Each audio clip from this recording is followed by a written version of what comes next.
क्या ही बताओ, board examination में इस बार जो टाइम टेबल आया, इस टाइम टेबल में बहुत ही बड़ा बदलाव है। और ऐसा बदलाव है मतलब कि क्या ही मैं कहूँ कि पहले क्या हुआ करता था, पहले एसपी और मैथ्स का पेपर होता था और एसपी और मैथ्स के पेपर के बाद कुछ नहीं तो एक हफ्ता या फिर 8-9 दिन का गैप आराम से एक बच्चे को मिल जाता था अपने अकाउंट्स की प्रिपरेशन के लिए। और पैरेलली वो इकोनॉमिक्स का भी करता था, क्योंकि अकाउंट्स के बाद एक दिन के गैप पे आपका इकोनॉमिक्स का पेपर हुआ करता था। बट अब सिनेरियो ऐसा आ गया, सिचुएशन ऐसी आ चुकी है कि टाइम टेबल ही बदल गया, जज्बात ही बदल गए। जी हाँ दोस्तों, 24 तारीख को इकोनॉमिक्स का पेपर है इस बार और आपका जो है 26 तारीख को अकाउंट्स का पेपर है। अब करे तो करे क्या, किस तरीके से एक दिन में क्या अकाउंट्स प्रिपेयर हो सकता है? नहीं हो पाएगा ना भाई।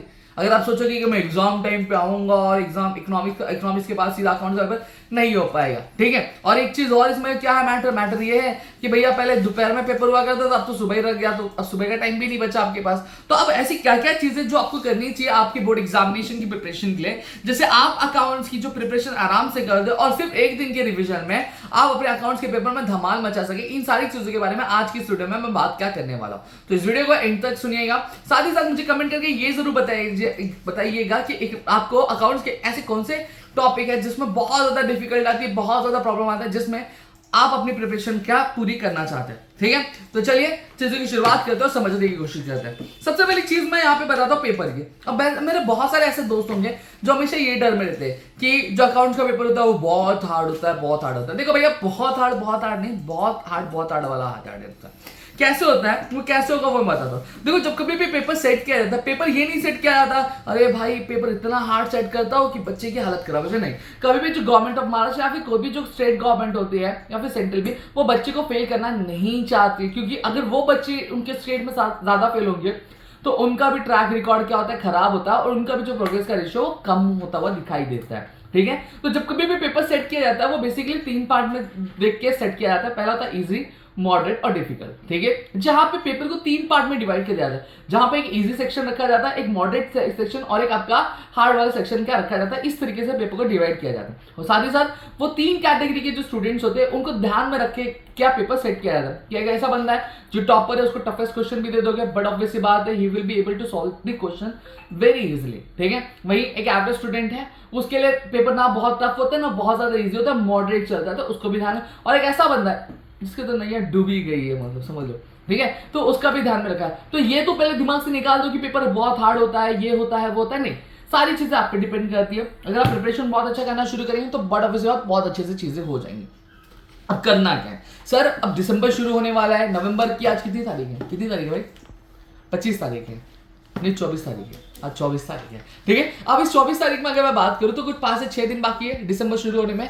अब इस लेवल पे आने के अब क्या मैं अकाउंट को पूरा सिलेबस कंप्लीट करते बैठूं तो क्या मेरी चीजें आसान हो जाएगी? नहीं भाई, अब आपके पास इतना टाइम नहीं बचा है क्या पूरा का पूरा सिलेबस क्या कवर करते बैठेंगे, अपनी चीजों को कंप्लीट करते बैठेंगे। अब यहाँ पे इस पर्टिकुलर टाइम में अब आपको थोड़ा स्ट्रैटेजी वाइज आना है। अब देखो, पेपर में सर सिलेबस कंप्लीट करना बहुत बड़ी बात नहीं होती है। ठीक है, सिलेबस कंप्लीट कर लिया, but when you are preparing for your examination you need to have a strategy of your question paper 2 कि आप जब एग्जामिनेशन में जाओगे तो कौन से क्वेश्चंस आपको अटेंड करने हैं, कौन से क्वेश्चंस नहीं करने हैं, उस हिसाब से आपको आपकी प्रिपरेशन क्या करनी चाहिए। और वो प्रिपरेशन किस तरीके से मैं आपको यहाँ पे बताना चाहूंगा। देखो, टोटल अगर मैं बात करूँ आपके 10 चैप्टर्स है, कितने चैप्टर्स है? 10 चैप्टर्स। मैं यहाँ पे दोनों ही स्टूडेंट्स के बारे में बात करने वाला हूँ, whether you are kind of student जिसे अकाउंट्स बहुत अच्छे से आती है या फिर एक ऐसा बंदा है जिसे अकाउंट्स नहीं आती है बिल्कुल भी। जैसे हमारे कैमरा मैन है, उनका अकाउंट्स बिल्कुल नहीं आता है।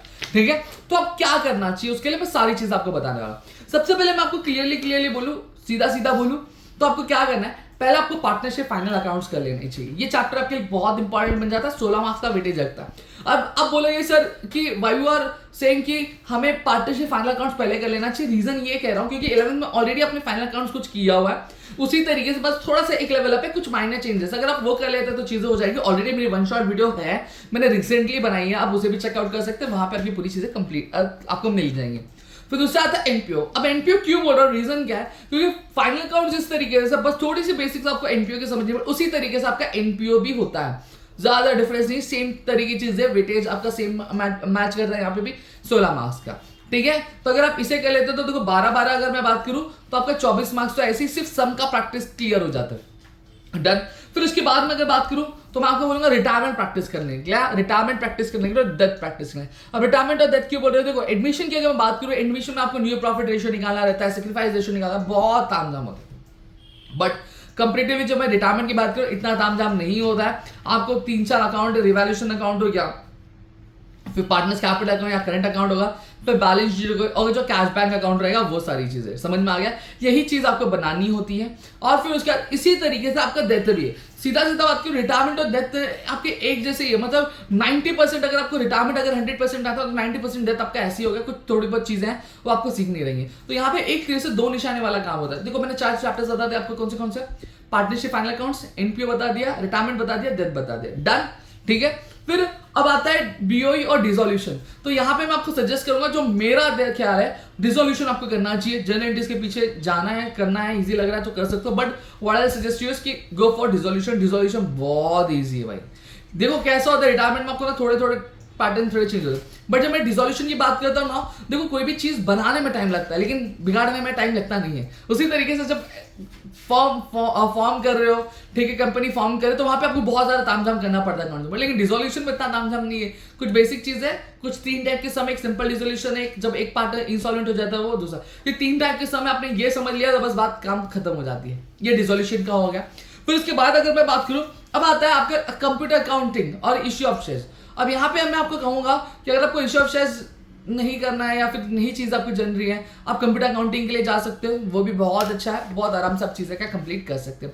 ये मैंने आपको सम के बारे में बता दिया। अब बात करूंगा आपके ऑब्जेक्टिव की। ऑब्जेक्टिव, हर एक चैप्टर के ऑब्जेक्टिव पूरी कवर कर लो, आराम से आपकी चीजें क्या कवर हो जाएंगे, ठीक है, क्योंकि 20 मार्क्स सीधे सीधे वो एबीटी के 20 मार्क्स 40 मार्क्स तो पासिंग है ऐसी में दे दो।